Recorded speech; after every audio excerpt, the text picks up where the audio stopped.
Bom dia, seja bem-vindo. Convido você mais uma vez a abrir tua Bíblia na primeira epístola de João. É o livro que temos estudado nos últimos domingos. E nós vamos ler a partir do capítulo 2, a partir do verso 12.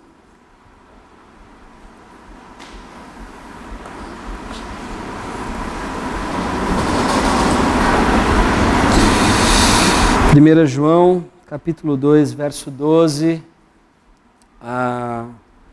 Imagino que tenha projeção para quem está sem Bíblia.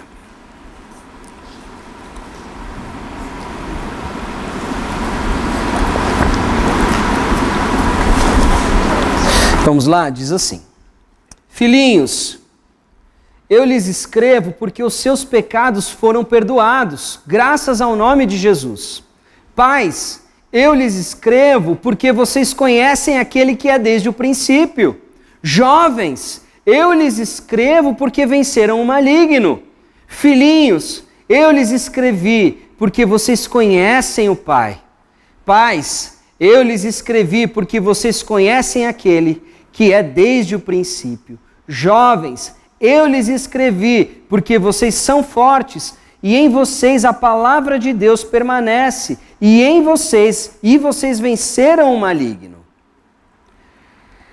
Na sua Bíblia provavelmente tem uma divisão, um subtítulo, mas a gente vai seguir junto. Diz assim no verso 15: Não amem o mundo, nem o que nele há. Se alguém ama o mundo, o amor do Pai não está nele. Pois tudo o que há no mundo, a cobiça da carne, a cobiça dos olhos e a ostentação dos bens, não provém do Pai, mas do mundo. O mundo e a sua cobiça passam, mas aquele que faz a vontade de Deus permanece para sempre.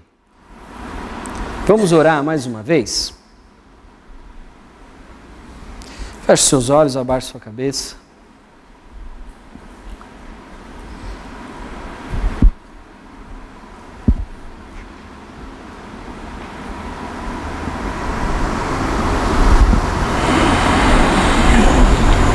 Reflita um pouco nas palavras que a gente acabou de ler.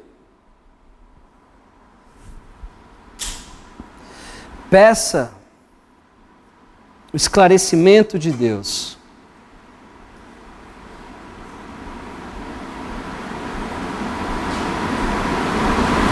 Pai querido, clamamos pela tua misericórdia, clamamos pelo teu amor, clamamos pelo entendimento que vem do Senhor. Pai, não permita que venhamos a ler essa passagem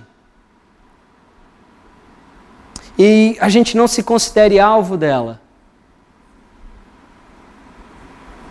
Não permita que nós venhamos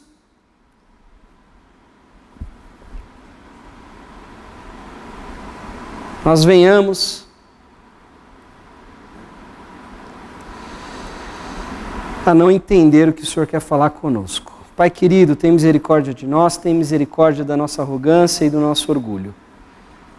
Fale a nós nessa manhã, no nome de Jesus, amém. Não vou dizer quem, mas outro dia eu estava pegando no pé dessa pessoa e ele falou o seguinte para mim, ele falou: Lipão, mas eu estou melhorando, né? Eu estou mais envolvido, estou mais participante. Não tô? Diz aí, é verdade, não é? E eu disse, sim, é verdade, eu confirmei isso. Só que o que acontece? Eu confirmei isso exatamente porque é uma realidade. E exatamente por isso eu vou continuar pegando no pé dessa pessoa. O André sempre me dizia o seguinte, que existe uma linha muito tênue que separa o grande sucesso do grande fracasso. Eu não perco o meu tempo com quem não está afim. Eu gasto o meu tempo com pessoas que têm potencial, que querem ir para frente, que estão demonstrando arrependimento.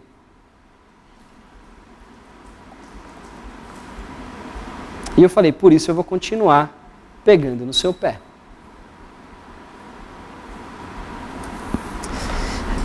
Nos últimos domingos, nós observamos, nós lemos uma série de exortações da parte de João. Essas exortações, elas provocam algum constrangimento, porque são muito duras. Elas estão dizendo, olha, está complicado, porque você começa a ver que está tudo errado. São difíceis essas exortações. E o que acontece?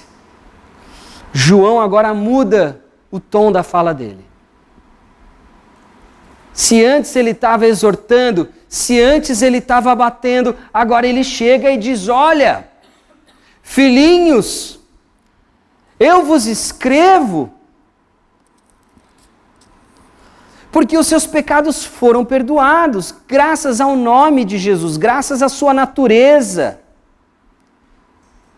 Pais, eu lhes escrevo porque vocês conhecem aquele que é desde o princípio. Jovens, eu lhes escrevo porque vocês venceram o maligno. Se antes o tom da conversa era muito duro, se antes o tom era muito rígido, agora ele é brando. Ele está falando a respeito de uma realidade positiva. Ele está encorajando essa igreja. Ele está reconhecendo que as coisas estão acontecendo, estão andando.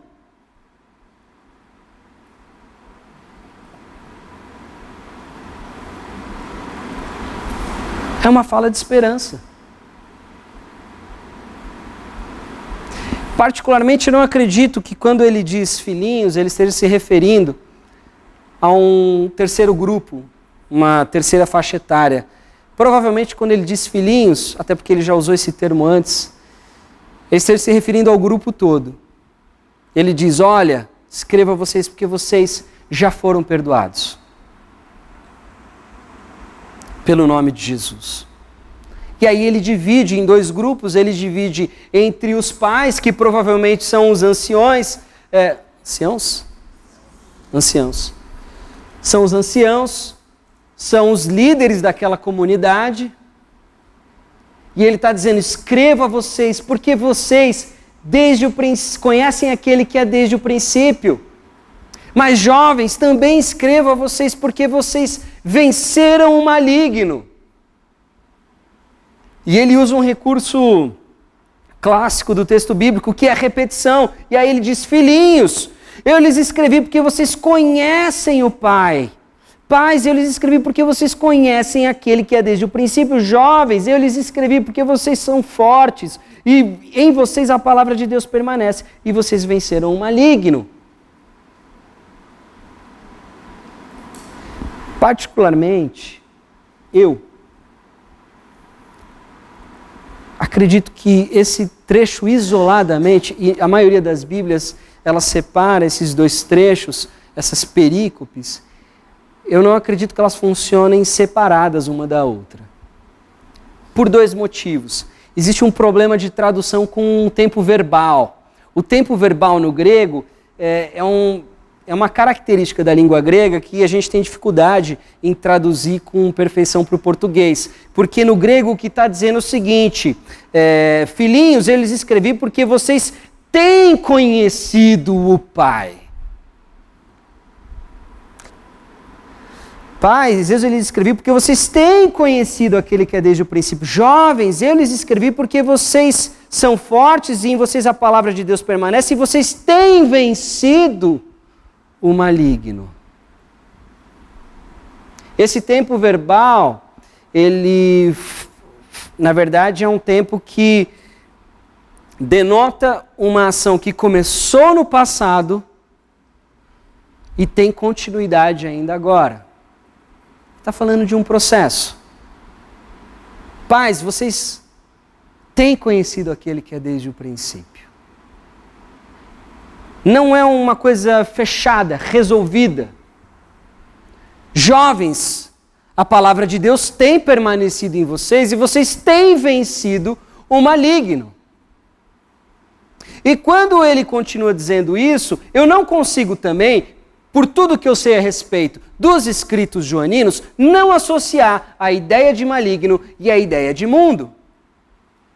Ele reconhece todas essas coisas, ele reconhece o valor dessa comunidade, ele reconhece o que eles estão vivendo, ele reconhece que é genuíno, mas ele continua dizendo: não amem o mundo, nem o que nele há. Se alguém ama o mundo, o amor do Pai não está nele. Pois tudo o que há no mundo, a cobiça da carne, a cobiça dos olhos e a ostentação dos bens, não provém do Pai, mas do mundo. E o mundo e a sua cobiça passam, mas aquele que faz a vontade de Deus permanece para sempre. Na minha opinião, essas duas passagens estão ligadas. Ele reconhece uma realidade positiva, ele reconhece o potencial, mas logo em seguida ele adverte sobre o perigo. Um perigo que todos nós, a começar dessa comunidade, estamos sujeitos, que é o amor ao mundo. E antes da gente entrar propriamente aqui nesse trecho, eu acho que vale a pena a gente fazer uma distinção. Temos visto desde o começo dessa exposição que João desenvolve seu pensamento dentro de um dualismo, certo? Lembra? Trevas, luz, engano, verdade, e agora o mundo e Deus. Isso é um fato. Porém, esse dualismo não é semelhante ao maniqueísmo. E o que é o maniqueísmo? O maniqueísmo é a ideia de que existem duas forças no universo, a força do bem e a força do mal, a força positiva e a força negativa. E elas são independentes entre si e elas vivem se degladiando, de alguma maneira promovendo um equilíbrio cósmico universal, onde as coisas, por causa disso, não explodem. A tradição cristã, o pensamento cristão, não enxerga o mal como uma força oposta que se equipara ao bem, independente dele. O mal, ele é uma distorção do bem. Ele é um mau uso daquilo que é bom. Porque você vai falar, Lipe, peraí, eu não estou entendendo. Aí está dizendo que a gente não pode amar o mundo, mas lá em João diz que Deus amou o mundo de tal maneira. E ainda que a palavra seja a mesma, existem conotações diferentes a ela. Naquele momento, João está falando do mundo como um universo criado por Deus. E nesse momento ele está falando do mundo como realidade contaminada pelo pecado. Um sistema de valores que compete com Deus. Um sistema de valores que se opõe ao reino de Deus. O texto não está dizendo que o mundo em si, essencialmente falando, é mau. Ele está se referindo à realidade contaminada pelo pecado e pela rebeldia do ser humano, por esse espírito de autonomia que o homem tem em relação a Deus. Então, é necessário esclarecer que o mal, dentro do pensamento cristão, não é uma força independente que se equipara, é uma distorção daquilo que é bom.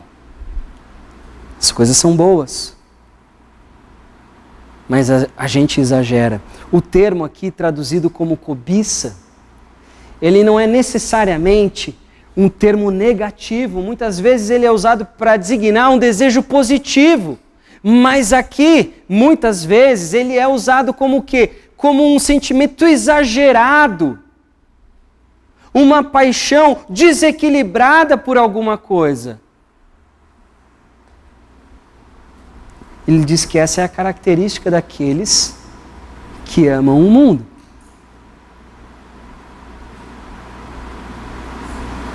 João vem batendo. Ele diz que, vamos lá, recapitular um pouquinho do que a gente tem visto. Primeiro domingo, ele diz que é necessário, para que haja comunhão, uma experiência real e objetiva com Cristo. Não relativa, não o que eu acho, o que Cristo é para mim.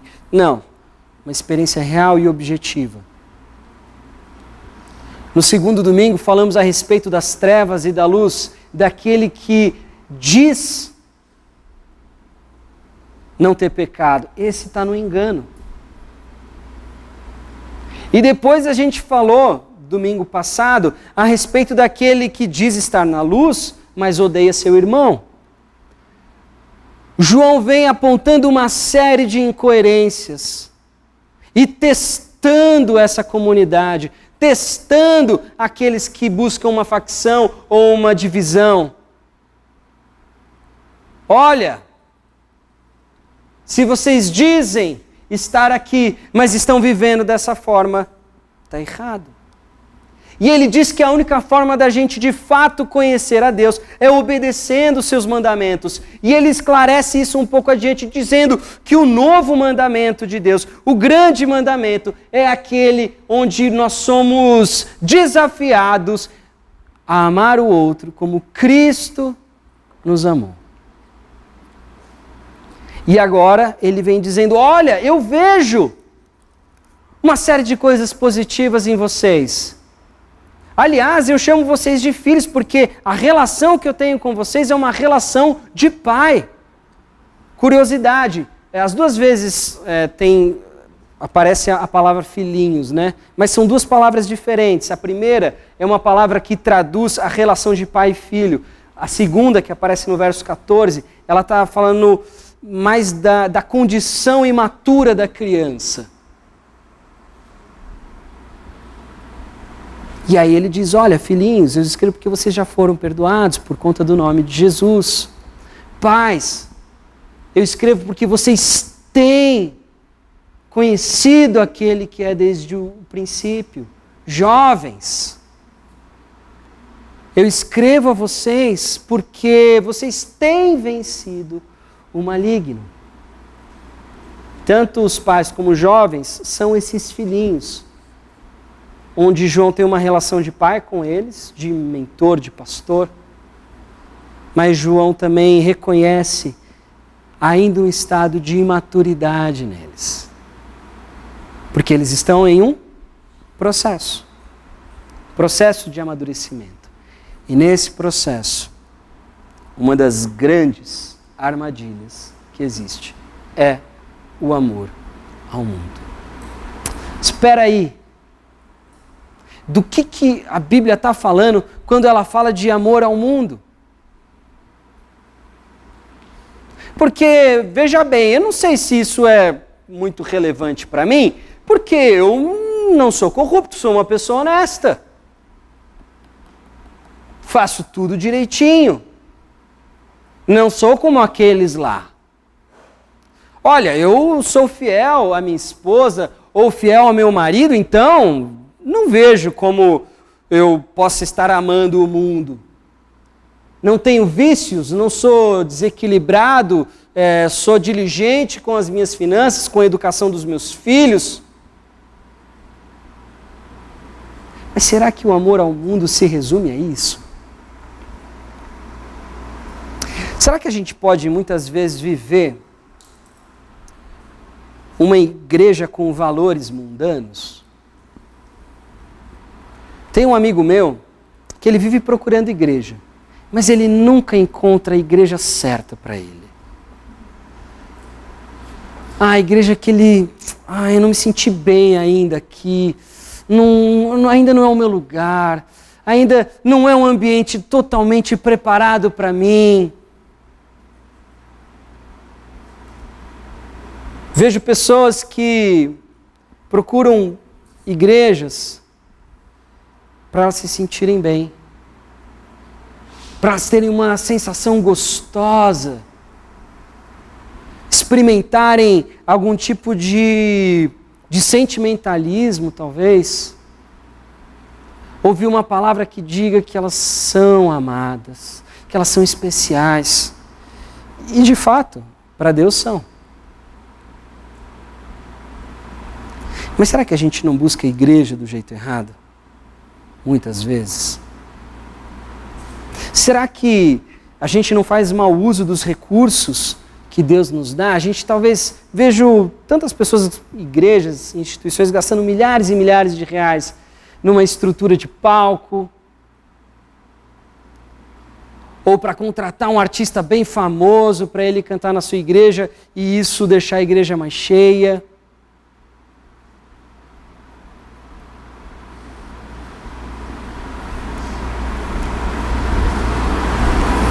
Ninguém está adulterando, ninguém está sendo desonesto com o dinheiro. Mas será que números, essa questão plástica, será que isso são valores do Evangelho ou são valores do mundo?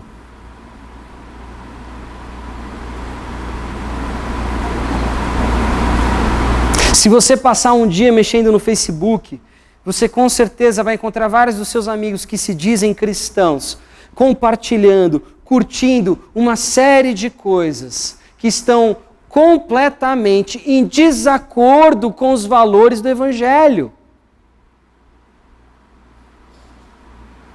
Mas eles não adulteram, eles não cometem nenhum crime e não usam drogas.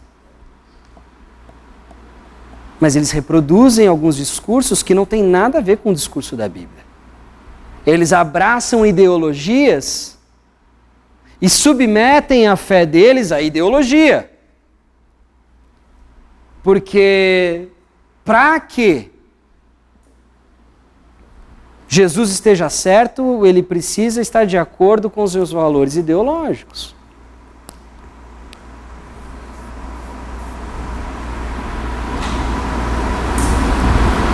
A gente casa para concretizar um sonho romântico, não mais para construir uma família. Aliás, filho só depois de 5, 10 anos.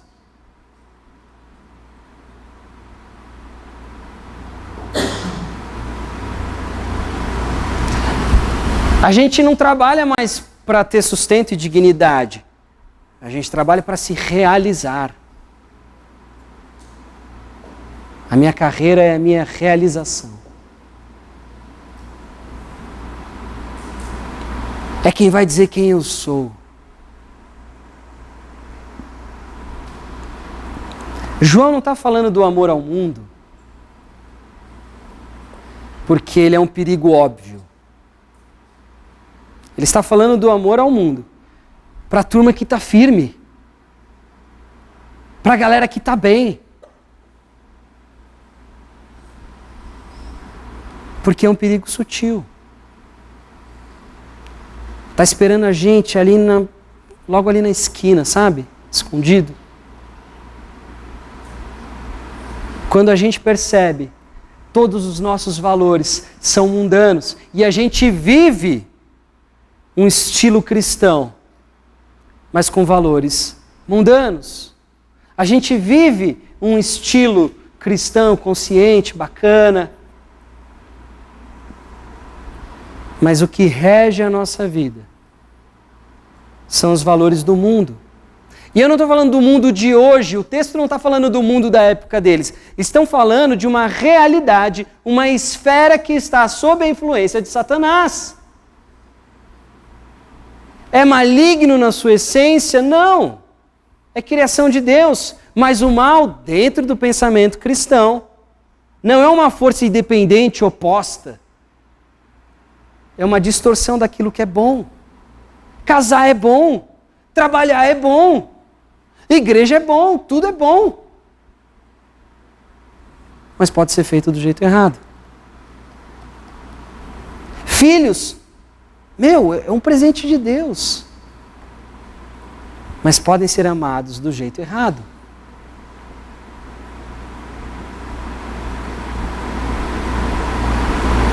E sabe qual que é o termômetro para isso? São as características daquilo que há nesse mundo. Porque o que há no mundo é a cobiça da carne, a cobiça dos olhos e a ostentação dos bens. Como que numa sociedade como essa eu não vou cobiçar? Eu sou educado a cobiçar? Tudo. Do outdoor, que não existe mais aqui em São Paulo, mas agora são as propagandas virtuais, são os anúncios antes dos vídeos no YouTube, são as propagandas nos jornais, nas páginas que eu leio. Eu sou bombardeado. Eu preciso ter. Abraham Joshua Heschel, um respeitado rabino do século XX, dizia que, num livro dele que é muito interessante, chamado O Shabat, que é o significado do sábado para o homem moderno. E ele diz, nos seus escritos, que o homem moderno, ele sacrifica o tempo para construir no espaço, enquanto que a coisa mais sagrada para o homem deveria ser o tempo, porque foi a primeira coisa que Deus santificou na criação, que era o sábado. Nós sacrificamos o tempo, nós sacrificamos as coisas que têm real valor para construir coisas que vão durar muito pouco mesmo. Nós gastamos boa parte da nossa vida correndo atrás de coisas que nós não vamos levar conosco.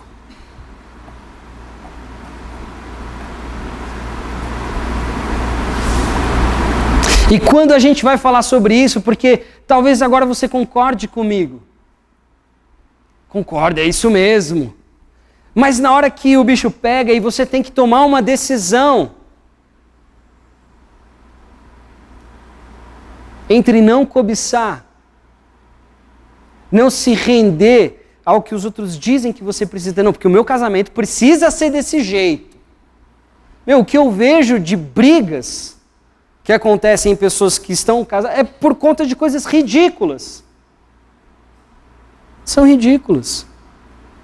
Porque quer o prato de um jeito, ou o guardanapo de um outro, ou tem que ser nesse lugar.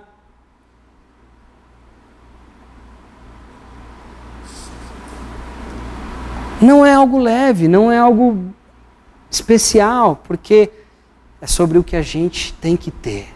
É sobre a nossa cobiça, a cobiça dos nossos olhos, da nossa carne. E não é à toa que nós vivemos numa sociedade com uma moral extremamente relativizada. Porque o que a gente vê nos nossos filmes, nas nossas séries de TV, eu falo isso porque graças a Deus, eu saí das mídias sociais, mas eu vejo quanto influencia a minha cabeça alguns dos filmes que eu vejo, algumas das cenas que eu observo, como não cobiçar aquilo? E se eu digo que mulher bonita é só isso? E se eu digo que um homem bonito é isso daqui? As pessoas têm dificuldade, as pessoas vivem problemas conjugais ou dificuldade em se relacionar, encontrar alguém, porque vivem escravos de uma demanda que não é real. E aí quando encontram a pessoa que preenchia todos aqueles pré-requisitos, descobrem que nada disso era suficiente para manter um casamento.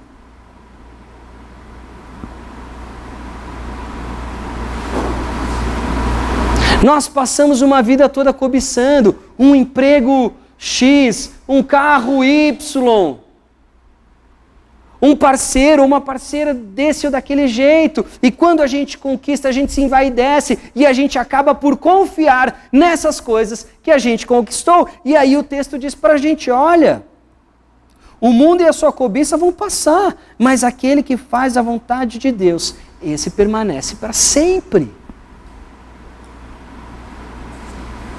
Não é possível você amar a Deus e amar ao mundo.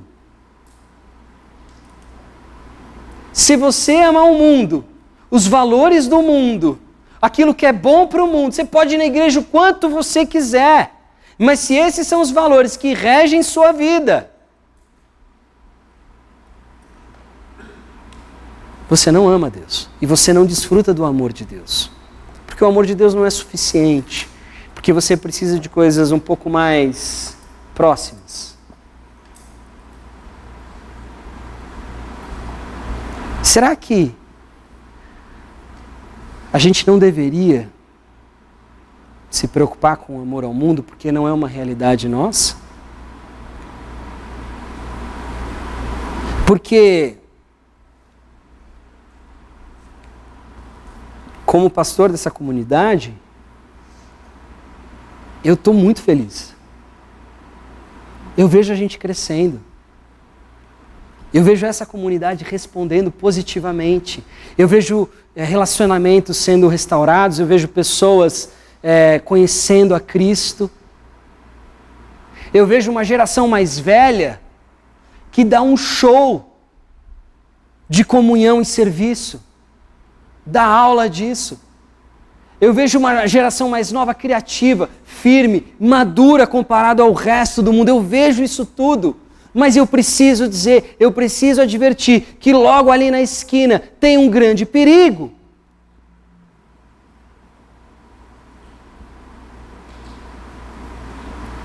Satanás, ele está rodeando a gente.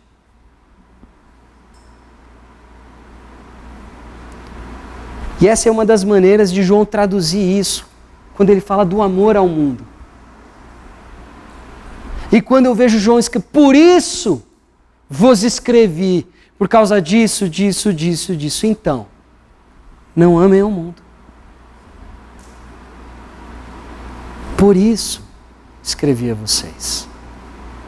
Porque vocês estão vivendo, estão experimentando a Deus. Mas vocês estão num processo. Meu pai sempre me dizia que o bem avisado não erra o caminho. E João está tentando fazer isso com essa comunidade, com a igreja que é cara ao coração dele, valiosa.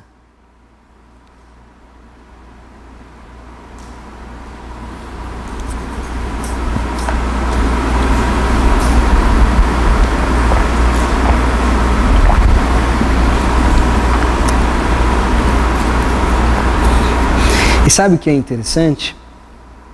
Porque quando João fala a respeito desse amor ao mundo, novamente a gente está falando daquele mesmo termo. O amor ágape. E o que ele vinha dizendo para a gente antes? Olha, você deve amar com esse amor ágape a Deus. Você deve amar com esse amor ágape o seu irmão. Mas você não deve amar com este amor ágape o mundo.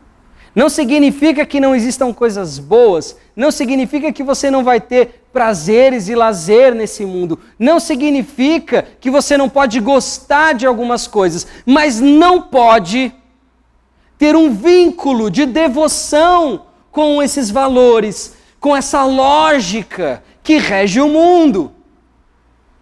A lógica que diz que você deve ter tudo e você deve se orgulhar do seu potencial e daquilo que você adquiriu. Você não deve ter uma relação, um vínculo de devoção com isso. Você não deve esperar que a sua salvação venha do mundo e daquilo que ele pode te oferecer. Porque o convite não é para que a gente saia do mundo. Não é um convite a um monasticismo, a uma vida ascética. Não é para a gente fazer uma retirada da cidade e ir para o campo e construir uma sociedade alternativa. Não é essa a proposta, embora às vezes dê vontade. A gente pode experimentar isso em acampamentos, em retiros, fica a dica.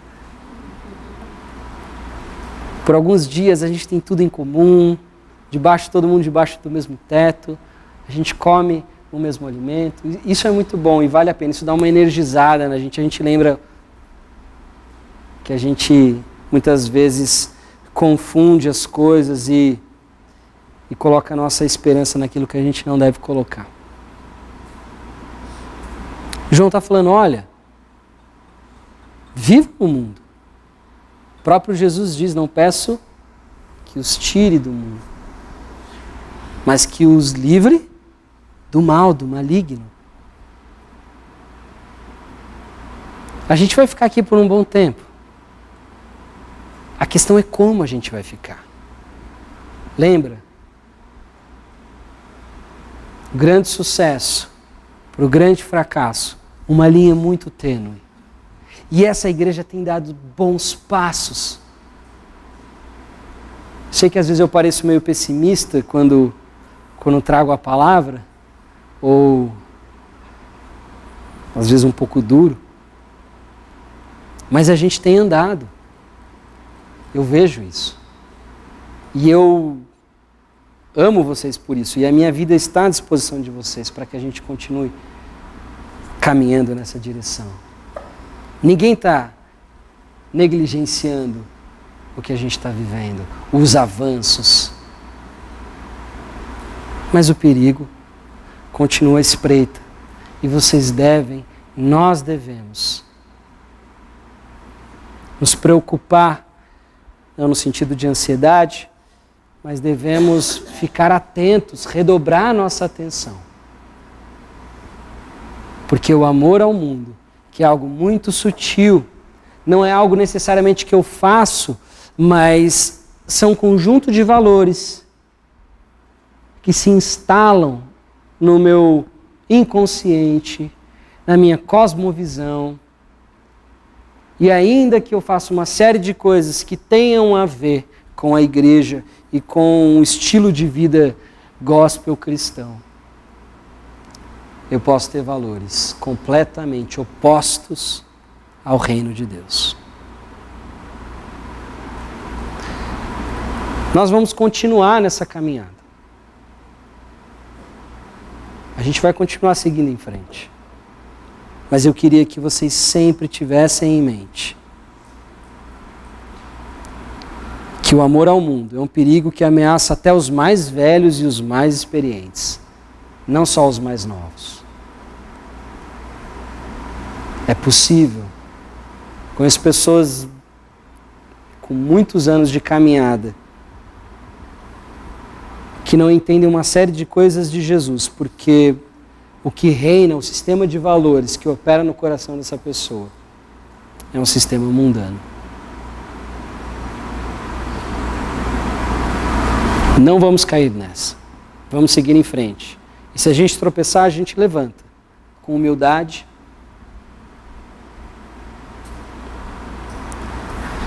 Mas a gente precisa ser alertado.